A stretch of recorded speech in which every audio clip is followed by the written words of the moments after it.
Abbott Elementary Season 4, Episode 20 and Season 4, Episode 21 are over. But class is back in session here at Recap Kickback. It's me, your host, Chappell, and I'm back. Gia's back, and Ava's back, baby! We did it! Yes. Thank you all for joining us here on Recap Kickback presents an Abbott Elementary recap podcast. We've been having a great time here talking about Abbott Elementary. We do apologize that we're a little late. Life has been crazy. We've been running around trying to make stuff happen. It's largely my fault, but look, we're here to talk about Abbott Elementary, and this is the perfect 2 episodes to talk about. I'm so enthused. I know, Gia, we were together in Boston recently, and you told me, like, hey, we should have really had a live show just to talk about this episode. So I'm excited to hear your takes on seasons 4, episode 20 and 21. There needs to be Abbott Elementary watch parties that are to the same production value as the Survivor watch parties. Absolutely. And I will die on this hill. Like RHAP, let's get the recap kickback watch parties going to different cities. Support, like you could do watch parties at some of these school auditoriums or something to really get the vibe. Open bar, obviously. Listen, obviously. Okay, it's a party. There's a party in the watch party, but I'm just saying, I think there's something here. There's an idea forming here for future watch parties. So for people listening, if you want the Abbott Elementary live experience, start bothering Rob Sesternino. Just do it. Just do it. Email your local RHAP representative, aka Rob, and let him know that you demand more Abbott Elementary coverage here on the RHAP universe. These 2 episodes were so fun. We obviously, jump ahead of everything and say we get Ava back, but the journey to get Ava back was fun as well. And so I cannot wait to talk about it. Actually, first of all, thank you all for subscribing as well to the podcast and for watching us here on YouTube. If you are tuned in on YouTube, but if not, thank you for keeping up with our podcast feed because we have stuff to talk about. Gia. Yes. I mean, Abbott, the school try to act like they're poor. But we've discussed this in the past. Abbott got money. Abbott got money. Abbott has money. Golf course money. Golf course money. Here. We got Jill Scott money. We got Jill Scott money. They have Jill Scott connections, which is honestly more impressive than them having Jill Scott money. Like that is true. The fact they were able to pull that, I was truly impressed there. We've been through the Ava Fest before, we've gotten some big names for Ava Fest, but nothing could have, because they didn't even tease that we were getting Jill Scott here, right? This was the surprise. Because even in the previous episodes, it was Eva teasing, we got Questlove. We got, what was the first person for Ava Fest again? It was... Oh, I don't remember, but she was boldface lying. I don't remember. Jasmine Sullivan, I think it was. Jasmine Sullivan, yeah. But so they tell us ahead of time, like they tell us in the episode, like even if people don't believe that they're coming, this is the guest that we're coming. We had no precedent for Jill Scott, and she was right in front of our screens, living life like it's golden. It was fantastic. Oh my God. The concert part of it was amazing. Give me spectacular. Give me 14 more of these. Yeah. This was Ava Fest Tokyo Drift, the 3rd of our Ava Fest iterations. And so I was excited to see how this turned into, our typical Ava Fest shenanigans. And we get there eventually, but it does start off with our school needing money. The district stuff is gone. They came, they took all of the bribe stuff away from, from them that they got from the golf course. And so now they have to do anything to make some money. They start doing a car wash. Janine says, we don't need to charge anybody for this car wash. We just need to rely on donations. And Gia, I love Janine. But sometimes sometimes I just think it's just empty up there. Like, girl, what? Yeah. Mistake number 1 there. Do not ask for donations here. Like there is a $5 at minimum. I get money's tight, Brent. We're in a recession, all that good stuff. Tariffs, you name it. It's happening. But you got to at least charge them like $5 for a car wash, for just the light touch car wash special in there. There's no waxing, there's no detailing going on or anything like that, but just the initial scrub and rinse. So that's where we kind of knew that the car wash was not going to be the moneymaker this episode.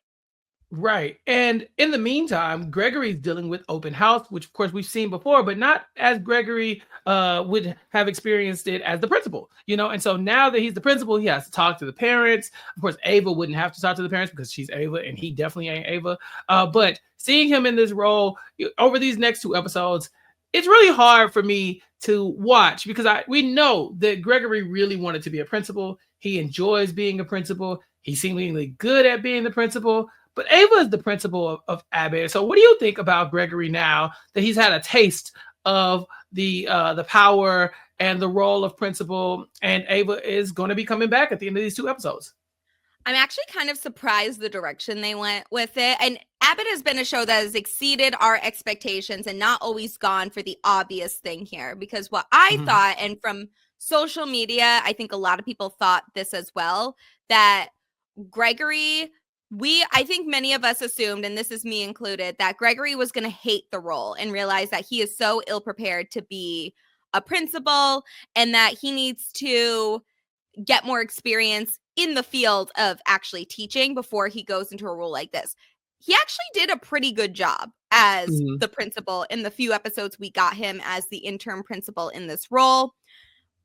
We'll talk about some of his interactions later on this episode because I really did not expect them to go that direction, and it was absolutely fantastic.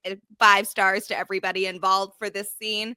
But I think we got a really strong showing for Gregory here as a principal. And even though the dream is kind of put on pause here for him to become a principal, because Ava is getting her job back at the end of these 2 episodes, I think it reinvigorated his love for the education system, for his role in working with the kids. So it almost feels like I'm not changing my dream of becoming a principal, but it's a not right now, not right at this moment. And we talked a little bit in the previous recap as well about how, he was able to, took a couple tries, but he got through some of Ava's more complicated systems fairly well. So very impressed with the run of Gregory as the principal, but for our sake in particular, I'm glad that it was not permanent. Yeah. The parents that he comes across in this episode are some parents that we've seen before.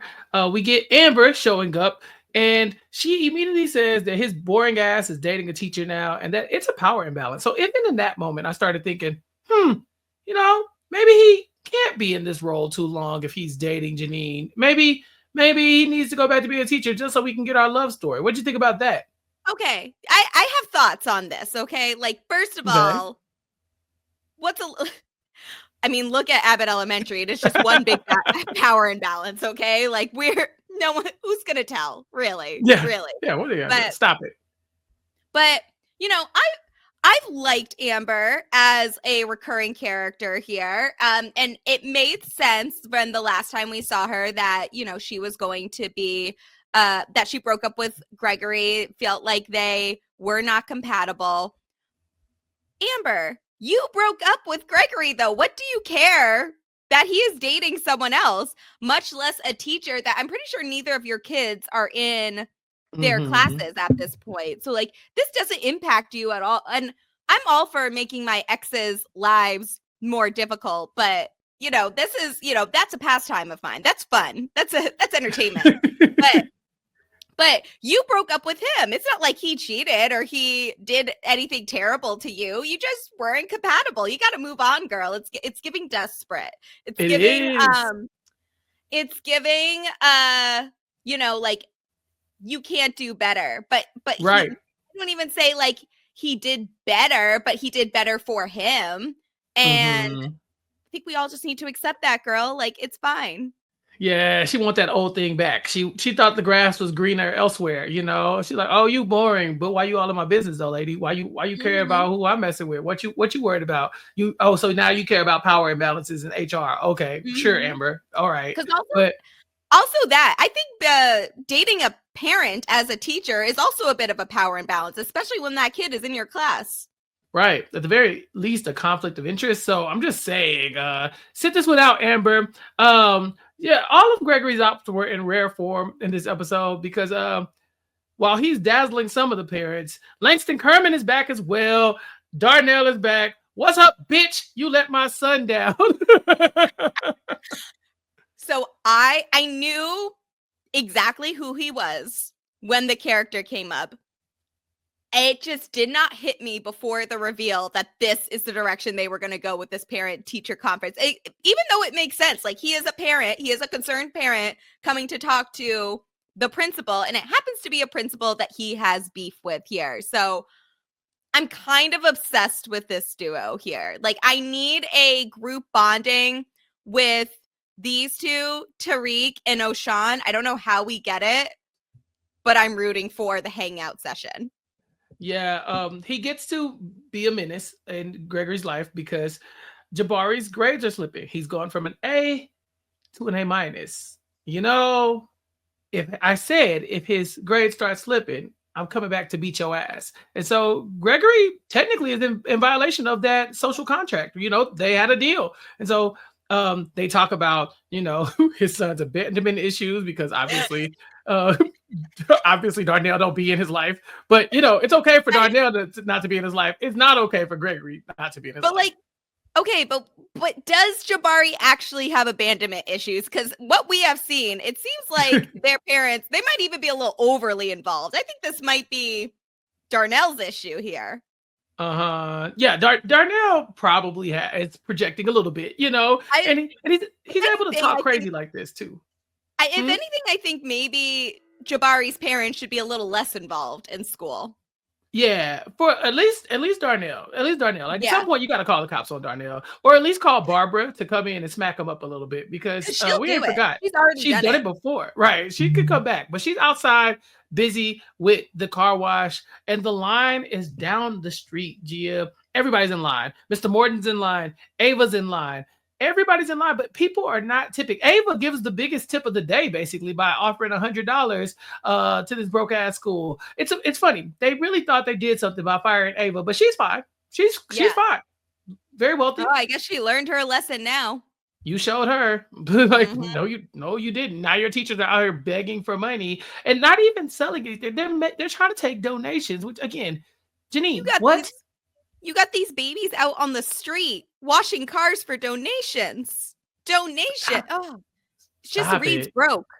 Yeah. Ava even sets them up with her lucrative donors, her very rich and wealthy donors. I have thoughts on these wealthy donor situation here, right? Ooh, okay. These are strong opinions. Okay. One of the worst shifts of my life as a server was with this big family, right? And it was my fault. I messed up on something, right? Like I messed up how the order was put in. So it was fixable, but it was just a lot. A lot was going on. The father at the table here was like, don't even worry about it. I understand. I sell drugs, so I know. This is verbatim what he said. So I know what it's like to have a stressful job. And, you know, like, the more you think about it, he's right. I got, like, the biggest tip ever from this man. Let the drug dealers help out the community. God forbid we support local businesses or local business or owners support local institutions such as the Philadelphia school system, because the Philadelphia school district is not helping. So what is wrong with the drug dealers contributing financially? They want their cars washed. Barbara, we love you. You should have sat this one out. You should have looked the other way here. Yeah. Jacob too. Jacob, this siren thing you got going on, could you chill? Could you please chill? We finally got some money coming in. I'd argue that the Philly school system already failed these drug dealers, and maybe that's why they're in the career that they're in the first place. And so allow them to right the wrongs of this district that is clearly still doing wrong by the students. I'm sorry. I just don't see, listen, you're not writing down where you got this money from. You're not writing down like, you're not filling out a tax form before you give out these donations. These are just fine, young businessmen looking to contribute to the community.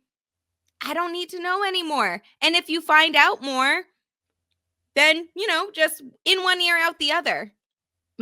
So Barbara's not okay with this because obviously somewhere in her mind, it's, I don't know, in the Bible somewhere. I've seen the Bible. I ain't never seen nothing about weed in the Bible, Barbara, please. But it's not okay. She wants to give the money back. I don't know where she wants to put it, but she says they can't use. You want to buy drugs from them, Barbara? Right. Like, how are you going to do this? Right. Now, Barbara, yeah, you gonna call the drug dealers back? Barbara, please. Again, we're trying to save the kids here, okay? So Ava comes up with the plan because obviously they are lost without her, and she decides that we should just bring back Ava Fest. She'll drop the cease and desist and allow them to use her trademarked name for a new block party, but it's raining, so they have to move the party inside. Gia, were you aware that we had such talented people at Abbott Elementary who could just basically cook up a block party at the drop of a hat, including a caricature artist, tarot readings, face paintings, and Ava, for a second, did suggest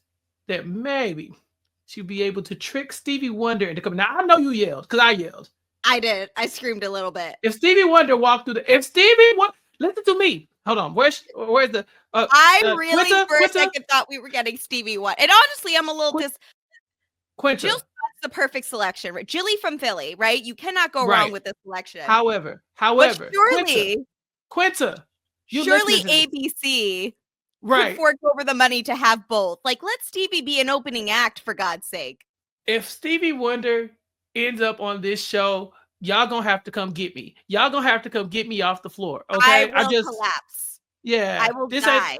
This ain't the podcast for you. If you can't respect Stevie Wonder like we can, I'm sorry, you might need to go because Quinta, get Stevie. They already spoken into existence. So for what's the fourth movie in the Fast and Furious franchise? Oh, is it just Fast and Furious? Don't they do that, or is it like something else? Wait, I'll have to look this up. Is it Too Fast, Too Furious? That's the second one, right? And then Tokyo Drift. It's not Fast 4, right? That sounds dumb. Fast 4 does sound dumb, but also it sounds accurate and dumb. Furious. I think it's The Fast and The Furious. Is it that one? No, you know what it is? Because it's The Fast and Furious is the first one. And it's the fourth one is literally Fast and Furious. Okay. That's it. Fast and Furious. Okay. So Ava and Fest, I want Stevie and Wonder. Okay, that's what I'm looking for. Okay, Stevie and Wonder. Exactly. We are speaking it into existence. You've already told us that Stevie Wonder is coming. I'm fine waiting for season 5. Absolutely. But now I'm expecting it. Yeah, don't lie to me. Don't lie to me. A lot of these kids don't lie to me. Because I kind of flinched when she said it. Because I was like, when Questlove pulled up, so I'm not gonna put nothing past her. I'm not. I do think. Do you remember when they had the conspiracy theories that they were sharing? And Ava said Stevie Wonder isn't blind. So if you know Stevie Wonder and you have this dirt on him that he may or may not be blind, I'm not saying it's true, but I just think they could make it happen. And Stevie's still kicking. He's still making music and singing and everything like that. So he's got a concert coming. He's got a concert coming up in England. So this man is still in traveling shape. So surely he can go to Philadelphia. Yeah, we need that. They shouldn't have even suggested that. I knew I was going to derail the podcast when that happened. The moment they said, I was like, well, now what I'm going to talk about. I thought there was no way they could top even just mentioning the idea that Stevie Wonder could be on the show. But then they do top it because Fergie's booked. She's doing the national anthem somewhere else. And so they need to find someone else to sit in this role. And Barbara has a guest from church. It's Miss Jilly from Philly. And I yelled so loud, I'm pretty sure I scared the people who were in the next door. I'm pretty sure I frightened some folks. I have no words. Jill Scott showed up on Abbott Elementary like it was normal. And I just feel like playing unprovoked. Like, ma'am, I understand you from Philadelphia, but damn, Quinta should have gave us a list of all the potential guests. Okay. Yeah. Cause I need to know who else you got coming. I mean, damn, you can't just pop up with Jill Scott. I really needed a roster for this. Like, give me the set list next time because I was not prepared. And I'm glad that everybody reacted appropriately, which is to mean they lost their shit when Jill Scott showed up, because that is the only way to react when Jill Scott is in your presence. Right. Is Will Smith coming? Is Eve coming? You know what I'm saying? Like, what's the list? I'm actually kind of shocked we haven't gotten a Will Smith appearance yet, right? Like, I think, but also we know these characters like watch Survivor. We know that Survivor is very much now a part of the lore. When are we getting Jervis, Wendell, Bryce, Ramona? Like, when are we getting these people's when is Bryce coming in as the guidance counselor for season 5? Please, someone tell me. I mean, say Hughley from Survivor 48 is also from Philly. I'm just saying, if we're gonna do the things, I actually think Say as a guidance counselor and or like what's another, like a gym teacher or something would just like heal something in me right now. Yeah. The haters don't want that, but y'all don't understand. We need that. Which is why I think we need it even more. I actually want to watch the cast of Abbott Elementary react to Say's run on Survivor, and then she's the gym teacher. But I need to watch Say's castmates on Survivor react to Say getting cast on Abbott Elementary, because they gonna hate that. They gonna hate that. I feel bad for those brokies, but you know, it's gotta happen. Could never be our Say. So yeah, with Jill here, we're able to have the Ava Fest. We're able to bring in money. But Ava, she's got money. She's got all the riches in the world, but she doesn't feel fulfilled. She misses Abbott. She reveals to Janine that she wants to come back, because with every new beginning that comes from other beginnings, that is when they end, the new one starts, or whatever she says. So she's on her way back. They got to figure out a way to get Ava back in. And so after this episode, I'm pretty sure you were on the same page that I was on, that I was on, thinking, okay, Ava's coming back very soon. Yeah. Oh yeah. This was listen, I don't think there was ever a real question of whether or not we were gonna get Ava back. Like, she was not getting written out of the show or anything like that. But you know, she seemed a little too content in this last batch of episodes with her new motivational speaking role. And of course, we kind of talked about it a little bit. And I remember saying, you know, it's hard when you are like your provider, your sole provider for yourself, and you can't, you don't really have time to mourn that way. It's more like, okay, what's the next step here? So I'm glad we got to see Ava actually admit that she does miss the school and she does miss the people that she's working with. She might even miss Janine a little bit, but you know, don't tell her that because she gets all weird about it. Yeah, the only downside of this episode is that we will never see Jill Scott again on Abbott Elementary, because Mr. Johnson apparently has been stalking this woman. And I was not expecting this turn of events. 37 of her shows is understandable, but you can't go stealing her scarf. You can't go, stealing her earpieces, her ear, like, Mr. Johnson, come on, you got to chill, bro. You scaring Jill Scott. We just got to reel it back a little bit. And, I am a little sad that probably means we are not getting Jill Scott back. But it was, it was fun while we had it. And the concert, Chappell, the concert was amazing. Like, seeing the fire captain, Melissa's new boyfriend, like, leaving, like, abandoning his shift, leaving someone else with a house fire to go see the concert. Again, understandable. Let the whole city burn at this point, like, real. Yeah, if Jill Scott's at Abbott, I'm at Abbott, that part. Yeah, no, I totally agree. So it was a great episode. We had a great cameo, and we had a little suspense to build to how we're going to get Ava back at Abbott. And the next episode starts with them acknowledging that the Eagles have won the Super Bowl and freed the fish. They freed the fish. So now they can't go to the aquarium on their field trip. And we love a good Abbott field trip. So I'm happy that they started setting that up for the finale episode. I need to know how fast this episode was written, because what in the South Park, the Eagles won the Super Bowl like 2 months ago. What do you mean it made it into the end? Philly fans are notoriously unchill about their team winning anything, but particularly the Super Bowl. So this, especially defeating the Chiefs, you know, like, oh, it was great. It was a great time for me. But yeah, the fact that it made this season and impacted the fact, like, they freed the fish, that makes sense to me. That this isn't even them, you know, making things like going off the rails here. This is not a jump the shark behavior. I truly believe Philly fans would do this. Yeah. I just anyway, it happened. And so in response, they're going to go to the Please Touch Museum for next episode's field trip. In the meantime, we do have to get Ava her job back. And so Janine is going to go to the district, and she's been watching Shogun. Jacob's been watching 4 seasons of Law and Order to prep for this, because this is going to be a hard battle. And I was shocked at how the district handled this situation. It seemed like we just come right out of the gate with them in front of the district, telling them all the reasons why Ava did what she did, the reasons why the kids need more money, the reasons why the staff needs more money, the reasons why the district leaves them high and dry. Like, it felt like Abbott was making points, and the district just did not care. They said, Ava, you lied to us, and that's a fireable offense, so you will be fired. And so the teachers have to go and try to take the bullet for Ava. They say, well, you know, it wasn't Ava, it was us. And they end up suspended. And Ava still doesn't have her job at the beginning of the episode.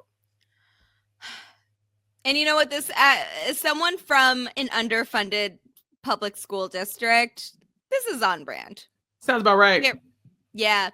None of this was shocking to me. I saw a few familiar faces that made up the school board in there, so that was fun. But I've never been so mad at the dean in my life. Yeah. He just needs to go back to community college and get out of our business. I think that's really what it comes down to. The job, you switched careers on us and you fire Ava Coleman. How dare you? Pick a struggle, sir. Yeah, Ava says that, she extorted local business, but it was because it was before the betterment of the school, for the staff, for the students, and the district does not care. And so, again, they end up suspending the teachers for a week. And this is tough. Barbara's never been reprimanded in her entire professional career. Janine has nightmares about being suspended. Melissa probably has caught a couple reprimands, I'd have to guess. She really didn't even technically admit to being a part of this. She said she may or may not have known about the activities, but she didn't plead guilty to anything. No, you know what? I think Melissa just wanted the week off. I think she was, I don't think she even was technically suspended. I think she just took it as, like, I will not be there that week. Whether or not it's because of a suspension is a whole other story. Like, why are you digging into this information anyway?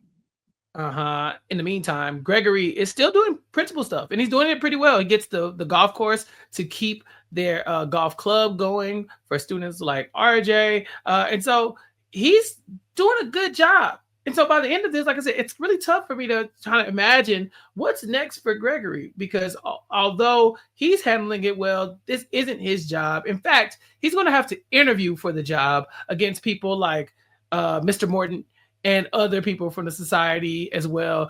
Jacob about gagging every time someone mentioned Mr. Morton being the principal was hilarious to me, because a tiny part of me thought, Abbott Elementary has the opportunity to do the funniest thing ever, and that's put Mr. Morton in charge. The principal. Yeah, I'm not saying I want him to have Ava's job, but maybe like an episode of him in charge of Jacob would be fun. And listen, we don't do direct comparisons to The Office because we believe that Abbott Elementary is superior, of course. Right, absolutely. But do you remember when Creed was manager for a little bit just because he was the oldest person in the office?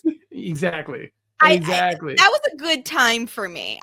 As a Creed fan myself, I really enjoyed the maybe one episode. Not I don't even think it was a full episode. I think it was like half an episode that this happened. I personally enjoyed it. I would love to see Morton try to tell Jacob and Barbara what to do in any circumstance, principal or not. Yeah, I would love it. I'm sorry. I'm sorry. It was like, again, you can't dangle this in front of my face and think that I'm just going to like let it slide, that's something that we almost had on Abbott Elementary. So I don't know, Quinta, if you're listening, just try it. One episode. You just need somebody just step in for Ava, and you can't get Gregory. Maybe Mr. Morton needs a little bit of money or something like that. Maybe that's what it is. I don't know. There's something there for sure. And listen, Mr. Morton, he comes up later in this episode too, and seems like he's going through some character growth this season. I don't know if it's permanent, but he's trying to be a better person.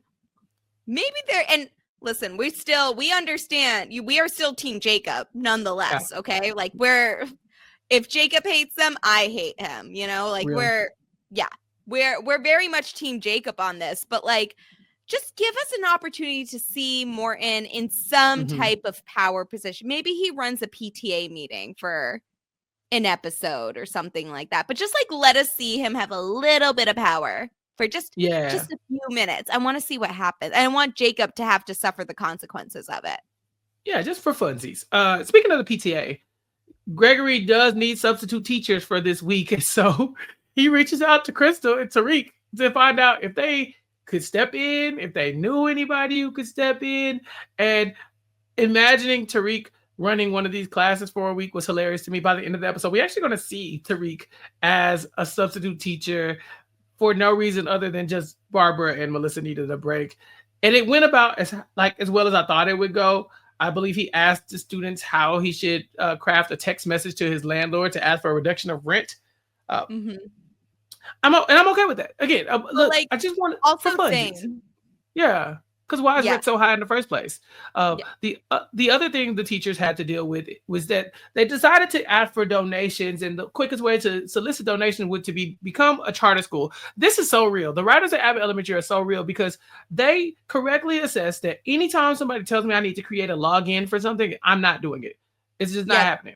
I'm not creating a login for anything. It's not happening. I'm not submitting an email. I'm not doing a confirmation text code. I'm not doing any of that stuff because I shouldn't have to. It's too much. Anytime I have to make an account for anything, I'm not doing it. Absolutely not. You telling me I have to sign in to Apple ID to download an app? It's not happening. I don't need that app that bad. I already have my apps. It's fine. And then I work at a college, right? They have two-step authentication now, and it happens every 2 weeks because someone got hacked. They will not give us this person's name to shame them, but someone got hacked last year, and now we have to do two-step authentication every 2 weeks, and it's the worst thing of my life. Truly, no one suffers like I do here. So I'm very passionate about just killing two-step authentication. Forget two-step authentication, forget confirmation codes, forget those emails. I don't want to have to do any of that stuff. Just let me get on the website and find the thing. If you put it behind the paywall, you clearly don't want me to see it. Honestly, since we're ranting, I have to say, when people put news behind the paywall, I think that's the lowest form of anything. Information should be free. Information should be free, especially information that's really good information. New York Times. Why do I have to pay a subscription to read the news? It doesn't make any sense. That actually is one of my bigger pet peeves because you know who doesn't do the paywall shit? Fox News. And that's why we're here now. Exactly. So they can't be a charter school because why would I do all of that? So they talk about like the Shementi diversion that includes baklava, zip ties, a clown wig, an oxygen tank, et cetera, et cetera. But none of this really matters because the students have caught on that maybe their teachers are in trouble. And one of the students, Brandon, who we've seen before in the past, has really stepped into the role of like, no, we're going to do some protesting. And when Jacob sees the students protesting, this is like these are the moments that as an educator, it makes you really appreciate your job. You know, it's like, they pass tests, they do good on their assignments, they graduate. Okay, fine. But when you see them applying things that you try to instill in them, like peaceful protest and standing up for what's right, I was with Jacob on this one. Like, the kids start protest. I kind of felt like, oh damn, I'm a little choked up a little bit, man. They doing the things. You see my little Chiron here, right? Like I cried a lot this episode. We'll get to the town hall that they had in a little bit, but I cried during the protest here. I teared up quite a bit. was so proud of the students. I was with Jacob here. I feel like watching these kids grow up, because these are the kids that were babies when these were like second and third graders when the show first started, and now they're all grown up. They're protesting. They want the teachers to keep their jobs. They realize like all the work that they have done for them over this past year. Oh my God, I just about lost it. It was so amazing. And it was, this is really like why people do these jobs, because of not that, students are going to protest for you or anything like that, but just seeing them recognizing the work that you do, but also applying what you've taught them to real life. And it was so amazing to see it. And I think it was a really good way for the show to remind us that the Abbott Elementary, we love our main cast, but the kids have always been stars. We love the kids. And we have a lot of, at the end of the day, this is why they come to work. This is why the school is so important to them. They all have their plot lines, their little stories and everything like that. But it really is about the kids. And those moments that we get where the kids really get to steal the spotlight here are always going to make me tear up a little bit. They're amazing. Yeah, so the district decides, okay, the kids are about to walk out of school. We got to shut that down. We're going to have a town hall and address some of the concerns of the students and the teachers. And so they have this forum. And Mr. Morton is one of the first people we see standing up and saying that Ava and the teacher are his closest friends. He was almost brought to tears on that. And I look, we know Mr. Morton is mostly unlikable. I'd say even a pariah in some areas. And maybe he doesn't have any friends. Maybe that's the case. But it is kind of touching to see that even Jacob's worst nemesis, his biggest op, is able to go to bat for him in these moments and really vouch for his coworkers and, in lowercase, his friends. But like lowercase, like they're not really friends. I thought it was really sweet. I want to see Mr. Morton be more than the punching bag of the group here. So I hope season 5 we get to explore that a little bit more. I still love the rivalry between Morton and Jacob, but let's make it a little more even keel here, right? Like we already have so many shows that have like the one person everybody can't stand. We know it's a trope. We know it's there. Let's have Morton have a little growth next season. Have him be a little more in an even playing field with some of these players. Because I loved their rivalry the first episode we saw with them in there as well. Ava wasn't moved to see Mr. Morton, though. She said, I should have went to the club. This might be a waste of my time. But it's okay. And she was right for that. She really was. What? Anyway, so the students were standing up for the teachers. Obviously, they were saying, our teachers do everything for us. What do y'all do as a district? Like quickly, what do y'all do well? And they don't really have an answer. RJ speaks up. He talks about how the teachers were able to go above and beyond for him in the ways that the district has not. And the district is still not moved. But on your left, Gia, or maybe your right, is Tariq and the PTA. They showed up like the Avengers. Tariq and the PTA. On the other end, you had blacks, which is always funny to me. And then I have to admit, every time they make this joke, I still chuckle. I laugh every time. Blacks showed up to support. I really am school. Not better than. I'm really not better than any man. Between that and Zach and the black joke, or Wyatt and the white joke, like that gets me. Like, yeah, they can do that every episode, and I'm gonna laugh every time. I need it once a season at least. Yeah. It was so funny. The local businesses showed up too, Gia, and right in front. Keith it's David! our guy. It's Keith David, right in front. Oh Incredible. My God. I mean, I had to remind myself that this was Ava's dad, and we're not supposed to like him because what? I can't. They physically can't make me hate Keith David characters. I'm sorry. Nope. Like it's Keith David. This man has played a Disney villain. And I was kind of rooting for the villain. I'm like, he may have some points here. Like, what's wrong with taking over the souls of New Orleans? Just let Keith David do what he wants. I saw both sides. I really did. And so seeing him here, I was like, oh, yes, everybody showed up. But also, Ava didn't really look too happy about seeing her dad. But again, I think, Ava, you're going to have to sit this one out, too. This about Keith David. Ava, you gotta be a You little didn't bit more tell forgiving. Ava when you said you didn't have a good relationship with your dad. You didn't tell us your dad was Keith David. So Right, Ava, maybe the problem is you. I'm just saying, let's talk it out. Did you consider perhaps you gave bad vibes as a child? It happens. And of course, what is the Avengers and of the neighborhood without a white savior? Miles from the golf course shows up, and if he can't make this go away, no one can. I love Crystal though.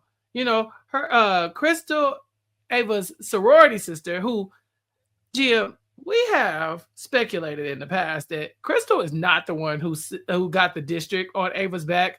And yes. To me, this was further confirmation. The way, let me just have a second to rant. The way Daya been acting in these last 2 episodes. Listen, okay.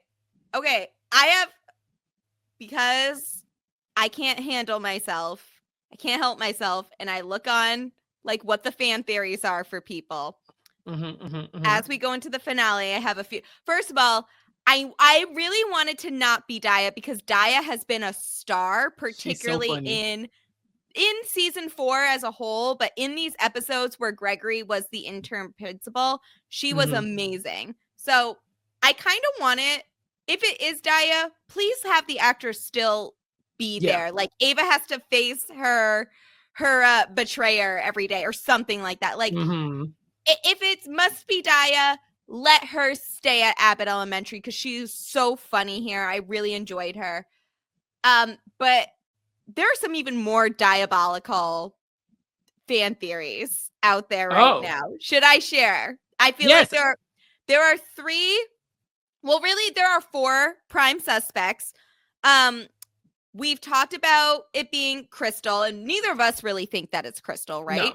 No. There's also the possibility that it was just the golf course guy, and that, you know, like he was just tired of being blackmailed.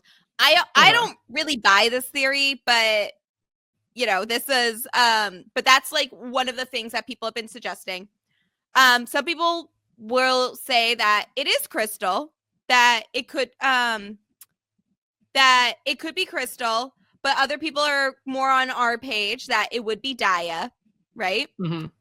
There's one more person that they threw out there. Chappell, I cannot emotionally handle it if it's this person. Who? They're saying, Sean. Not as like, listen, not as like an on purpose thing, as like he acts either they asked him about it and he kind of floundered when they asked about it, or he like accidentally gave away some information and that's why we haven't been seeing him as much lately. And I think the reason we haven't been seeing him much lately is just because like he's not like his plot relevance isn't necessarily needed in these episodes. But yeah, I don't think I can emotionally handle it if we end season 4 with Sean and Ava at odds here. Like, I don't think I am ready to face that reality here. No. So I really hope that one is not true, but it makes me more nervous for the finale. If there is a reveal about who was actually the person that ratted Ava out here. I need this to be Daya, but I'm with you. I don't want her to go anywhere.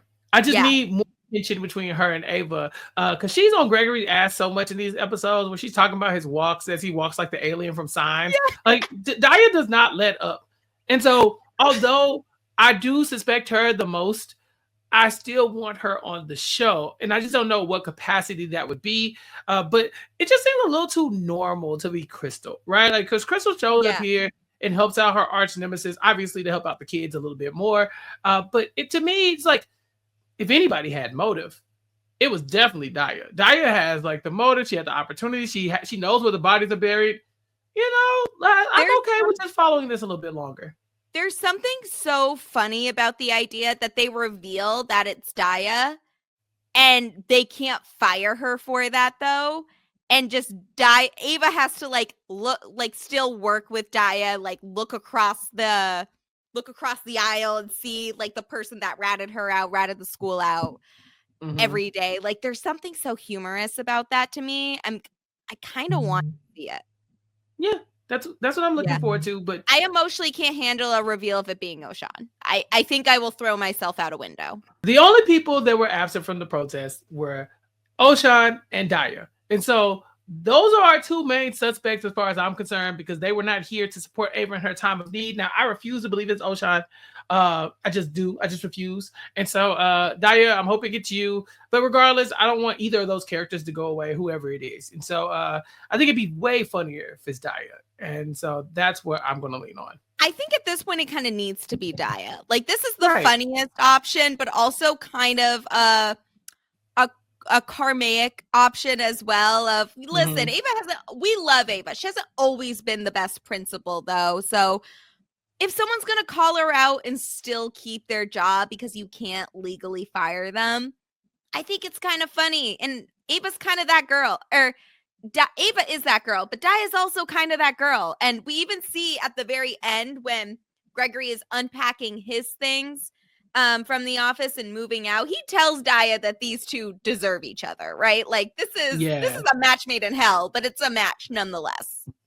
Yeah. And so Ava gets her job back. The district, of course, folds after all of the support for Ava. And Ava has one conversation with her dad. And he says that he's proud of her. And even if he wasn't always there to prove it, if he's around now, if she needs anything, to give him a call. If she needs anything except the bob, because he's not going to cut her hair, but he'll help her in life. So there's a good chance that we have Keith David back for season 5 and, the other 10 seasons that come after that.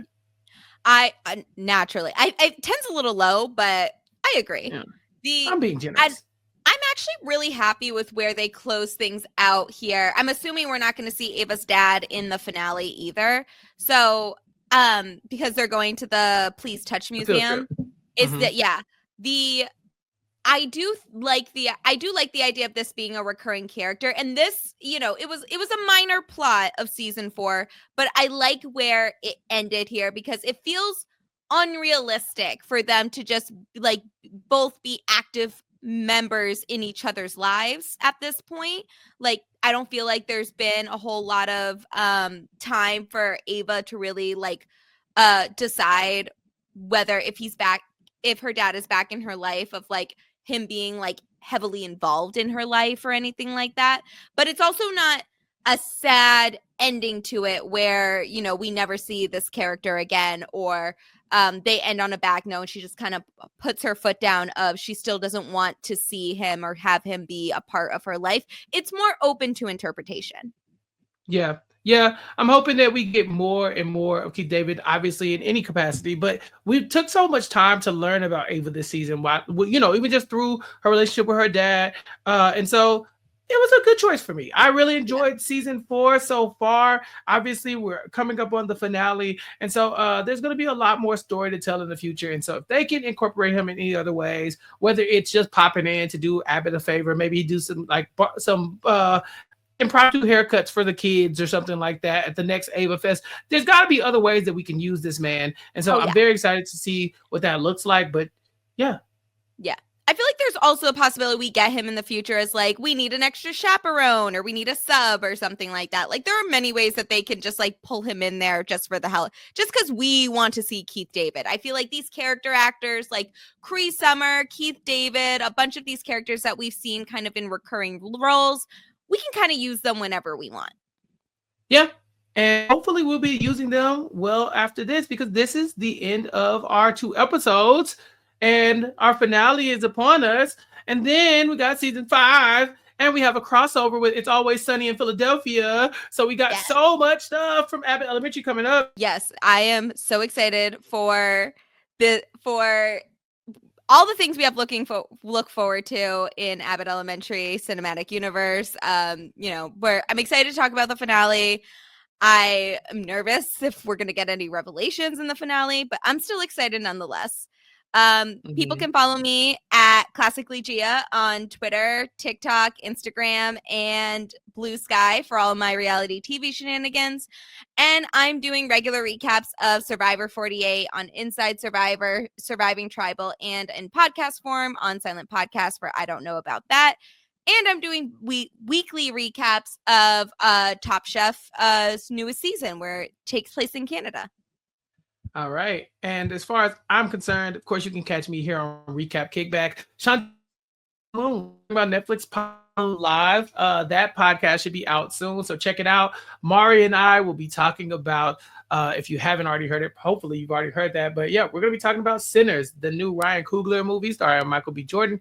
It was crazy. Go watch it if you haven't already. This is your official endorsement in the checkout.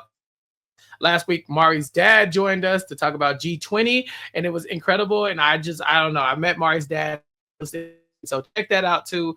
And then, check out my other podcast things, Nothing But Netflix and Club Condo, where I'm talking about Survivor on RHIP. We're in all those places and more. But make sure you follow me on all social media platforms at Recap Kickback to keep up with all of that and more. But that's about it. Class is over. But we'll catch you all next time.